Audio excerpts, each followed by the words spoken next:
souhaitons à notre tour la bienvenue. Mais avant de commencer, laissez-moi tout de suite vous présenter nos deux premiers lions de mer. Il s'agit de deux femelles. L'une est âgée de 5 ans et l'autre de 10 ans. Je vous demande d'accueillir bien fort Nell et Vénus.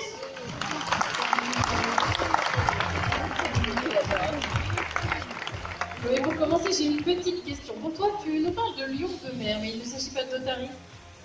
Alors s'il s'agit bien d'otarie, mais il faut savoir que certaines espèces se sont vues attribuer le terme lion de mer car les mâles possèdent tout autour du cou une importante crinière. Une crinière, tu veux dire qu'il y a du poil sur les otaries? Et oui, car ce sont des mammifères marins. Alors c'est vrai qu'il n'est pas évident de l'apercevoir lorsqu'elles sont mouillées, on pourrait croire que leur peau est toute lisse, mais si vous regardez bien, lorsque nos soignants les caressent à rebrousse-poil, et bien voilà, vous pouvez facilement l'observer. Bien, nous avons parlé de différentes otaries, mais ces animaux sont souvent confondus avec d'autres. Est-ce que dans le public, vous voyez de qui je veux parler? Un cousin de l'otarie qu'on confond souvent avec elle? Le phoque, exactement. Et du coup, est-ce qu'on pourrait profiter de ce moment, s'il te plaît, pour que tu nous expliques justement comment ne plus les confondre? Oui, bien sûr. Alors la première différence, ça va être la manière dont ils se déplacent sur la terre. Donc regardez bien, Vénus et Nell vont tout de suite vous faire une petite imitation du phoque.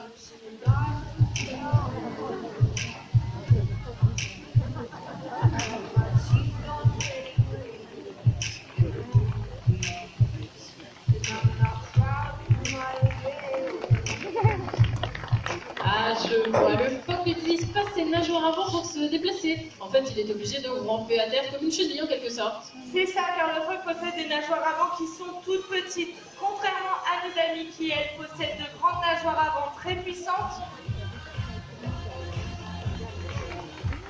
Ce qui va permettre à l'otarie de marcher à 4 pattes ou à 4 nageoires, c'est comme vous voulez. Mais aussi de courir à des vitesses avoisinant les 25 km/h.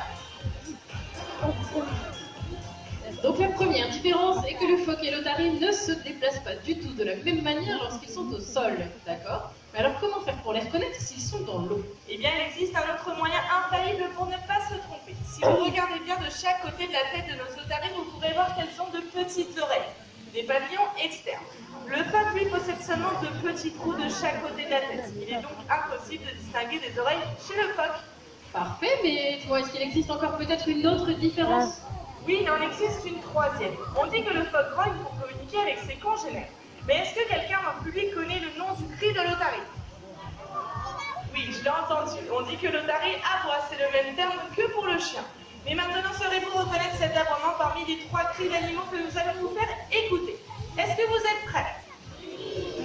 Voilà, moi Chloé, je vois un gradin plein à craquer et j'entends rien du tout. C'est exactement ça. J'ai entendu pas mal par ici, mais là, rien du tout. On va recommencer.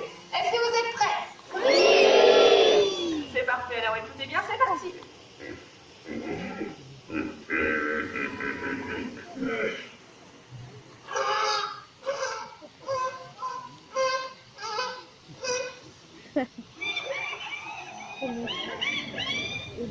Alors, dans le public, qui vote pour le cri numéro 1? Levez la main.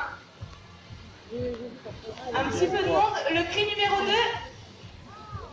La majorité. Et le cri numéro 3? Quelques courageux. Eh bien, nous allons tout de suite vérifier avec Nell.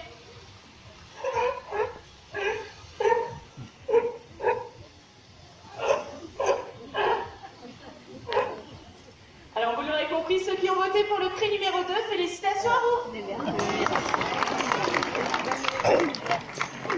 Pour information, pour ceux qui avaient choisi le numéro 1, ça n'était pas une otarie, mais un hippopotame. Et le cri numéro 3 était celui d'une hyène. C'est vrai que ces cris peuvent nous paraître bizarres, mais la communication sonore est très importante pour ces animaux. Les vocalises très complexes peuvent permettre, entre autres, au mâle de protéger son territoire ou au petit à sa mère de se retrouver lorsque celle-ci revient après être allée pêcher en mer. Super, merci Chloé. Maintenant plus